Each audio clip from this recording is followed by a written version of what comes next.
ஆடி மாத கிரக நிலைகள் துலாம் ராசிக்கு. உங்களுடைய ஜென்ம ராசிக்கு 2ஆம் இடத்துல சந்திரன் நீச்சபங்க ராஜயோகத்தோடு இருப்பதால் உங்களுடைய செல்வாக்கும் உங்களுடைய அந்தஸ்தும் மிகப்பெரிய உயர்ந்த நிலைக்கு செல்ல போகுதுங்க.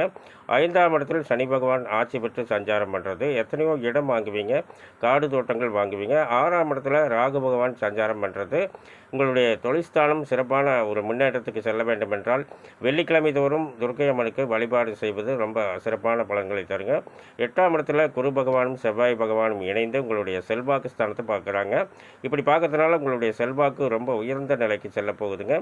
ஜீவனஸ்தானம் 10ஆம் இடத்துல சூரியன் புதன் சுக்கிரன் சஞ்சாரம் பண்ணுறது உங்களுடைய தொழில்ஸ்தானம் ரொம்ப சிறப்பான ஒரு நல்ல முன்னேற்றத்தை அடைய போகுதுங்க. புதிய புதிய வேலை வாய்ப்புகள் உங்கள் இல்லம் தேடி வரப்போகுதுங்க. 12ஆம் இடத்துல கேது பகவான் சஞ்சாரம் பண்ணுறது திங்கட்கிழமை தோறும் காலை 7:30 முதல் 9 மணிக்குள் விநாயகர் வழிபாடு செய்வது சிறப்பான நல்ல பலன்களை தரும். நன்றி, வணக்கம், நல்வாழ்த்துக்கள்.